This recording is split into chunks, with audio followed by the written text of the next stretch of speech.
Thank you very much. It's awkward for me sometimes to be on the same stage with the taller, younger, smarter, better-looking Speaker of the House of Representatives. When I was his age, Jimmy Carter was President of the United States. You may have heard of Jimmy Carter. His grandson's running for governor. His grandson's running for governor. And I was talking to my wife, Vicki, last night, about this interesting Mutt and Jeff relationship that the Speaker and I have developed. We really do like each other, and we really do work together well. And you'll hear some of the same views, some of the same themes coming from the Senate as you do from the House, because we share many of the same values. But I mentioned to my wife, Vicki, honey, when Will Weatherford was a student at Jacksonville University, I was already owning and operating a national healthcare company.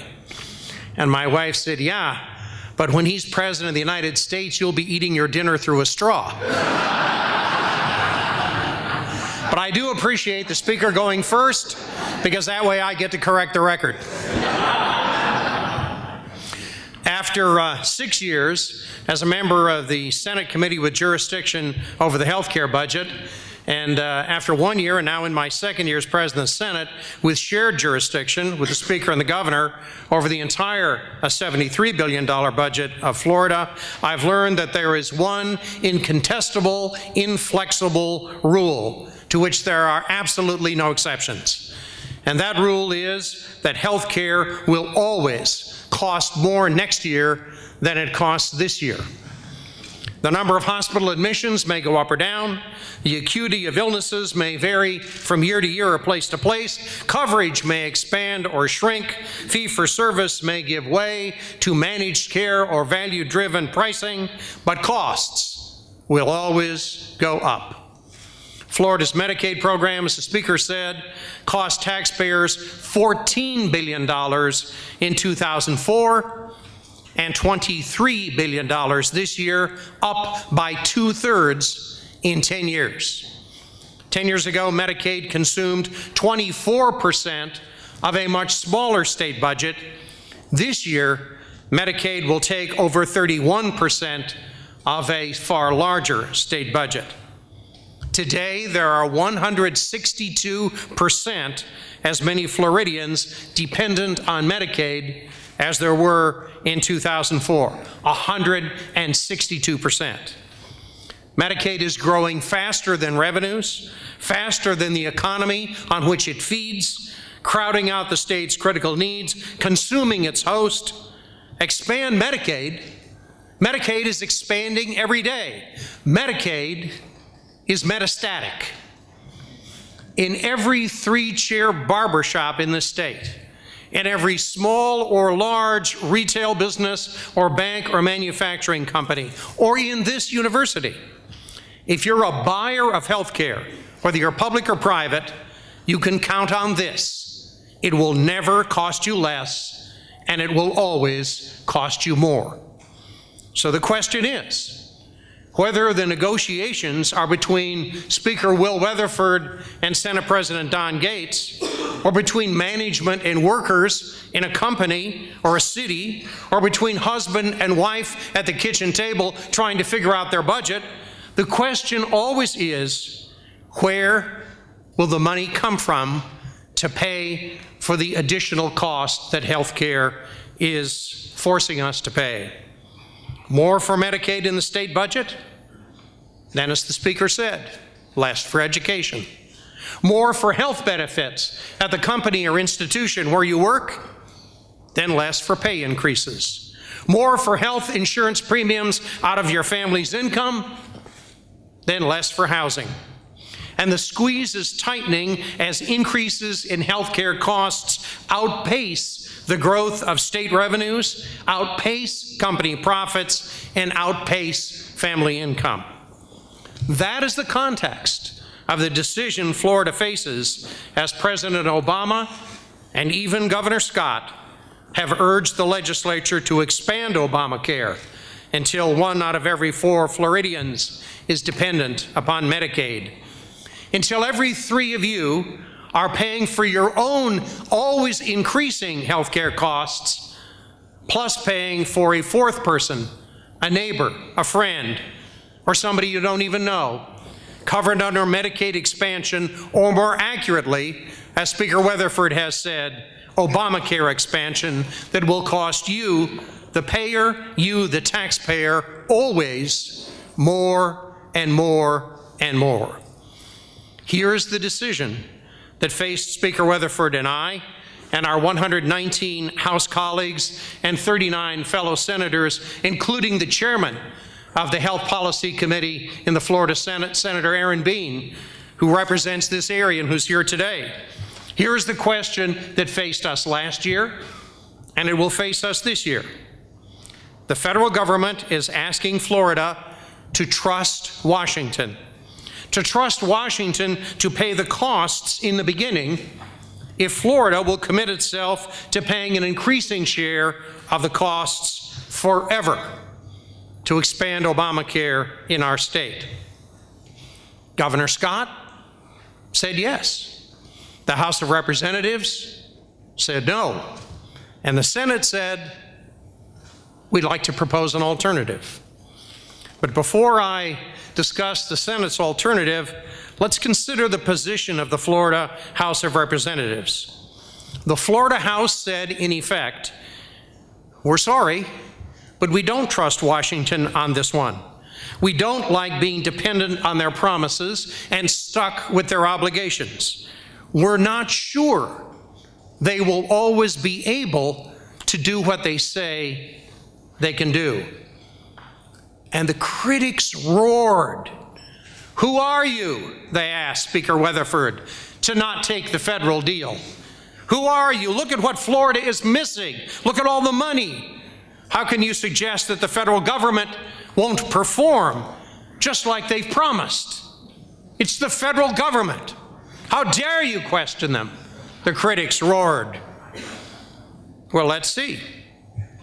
They said, if you liked your insurance, you could keep your insurance.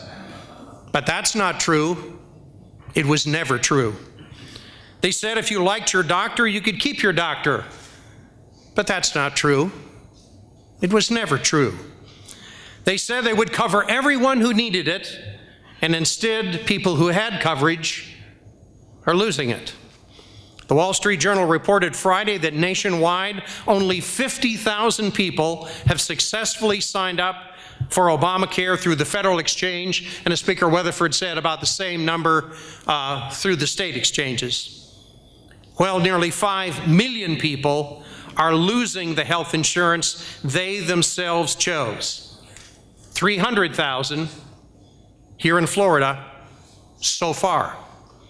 If this continues, by January 1st, under Obamacare, more Americans will have lost health coverage than gained it. They said they would make insurance less expensive, but for many, it's more expensive. Premium shock, deductible shock. They said, don't worry, your health information will be secure. But now we know it's not. They said, the President of the United States said in the State of the Union message that Obamacare would not expand the federal deficit by one single penny. But now we know the costs will be breathtaking and the deficits backbreaking. It's not just the website. These issues aren't something you can just get the IT guy in to fix. Now, one of my great political philosophers and theological philosophers, of course, is Homer Simpson. If you saw the Simpson movie, you know that Bart came home from school, beaten up, bedraggled. He came into his father and said, "Dad, this is the worst day of my life." And Homer put down the newspaper and said, "No, son, don't look at it that way. Look at it this way. This is the worst day of your life so far." That's the way it is with Obamacare. Now, I always knew, because I worked with him for years, done bills with him, traveled the state with him, worked out redistricting plans that could have ripped the legislature asunder, but didn't. I always knew that Speaker Weatherford was a very smart guy. But now it looks like he actually had the gift of prophecy. It must be that Jacksonville University education. So it turns out the Speaker was right to not order healthcare mystery meat at the federal cafeteria. Well, what about the Senate? And where does Florida go from here? The Senate offered a plan to end Medicaid as we know it. We agree with the House of Representatives and with Speaker Weatherford that Medicaid is a flawed system. Providers don't like it, patients don't like it, taxpayers hate it. So the Senate's plan was to instead use state and federal money to provide premium assistance so that really poor people and sort of poor people could buy private plans that meet their specific personal needs. That was our plan. That was our alternative. 26-year-old triathletes don't need long-term care insurance. 56-year-old couples probably can't use maternity coverage. Single people should not be forced to buy family plans. The Senate alternative offered help for those who truly need help to buy coverage that the market designs based on customer choice. And so on behalf of the Senate, I wrote to Federal HHS Secretary Kathleen Sebelius, you have a copy of the letter, and I asked, could Florida step into this? Could we be kind of the second ones in the minefield? Could we step into this by beginning to help those who need help the most? Could we start by helping women and children?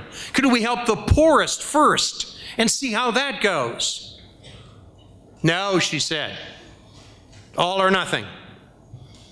If someone's a chronic smoker and wants his neighbors to pay for his health care, could we sign him up for a smoking cessation program to control the cost of the care that he wants to offload onto the taxpayers? Could we do that? No, she said. If a person's a drug addict or an alcoholic and wants the taxpayer to pay for his health care, could we expect that person to seek treatment for her own sake and to avoid offloading costly complications on the taxpayers? And the answer was no. Many people in the Obama expansion population are able-bodied and employable. At least, if we're extracting money involuntarily from the pockets of people who do go to work every day to pay for this program, could we please, Madam Secretary, draw some distinction in the costs we incur between those who can't get up off the couch and those who won't get up off the couch? Could we ask those who can to pay something, to take some personal responsibility? No. I wish it were otherwise. It would be so much easier if I could say, hey, Mr. Speaker, you were wrong to be skeptical about Washington. But it turns out, Mr. Speaker, that you were right. I wish I could say, thank you, Secretary Sebelius, for being willing to use the discretion that we believe you have in the law to consider alternatives, to allow Florida to improve on the President's plan with a Florida plan. But she refused, and in that, she was wrong. Let me offer a prediction, and maybe at least a hope. I predict that PPACA or Obamacare, this vast, clunky, costly expansion of federal health policy malpractice, will falter and fail to keep its promises. I predict that it will have to be redesigned, even though redesigned in flight. As Speaker Weatherford said, even Bill Clinton said yesterday that the president has to change course and let people keep their insurance if they like it. And that's just the beginning of the redesign. I hope that Congress will stop holding hearings about that damn website. That's the least of our worries. The worst of our worries is if they can get through the website and sign up for a flawed program. I hope that instead my party in Congress, the Republicans, will start working with the Democrats, and I hope that Secretary Sebelius and the President will start giving states like Florida the flexibility to innovate healthcare solutions that might actually work. Thank you.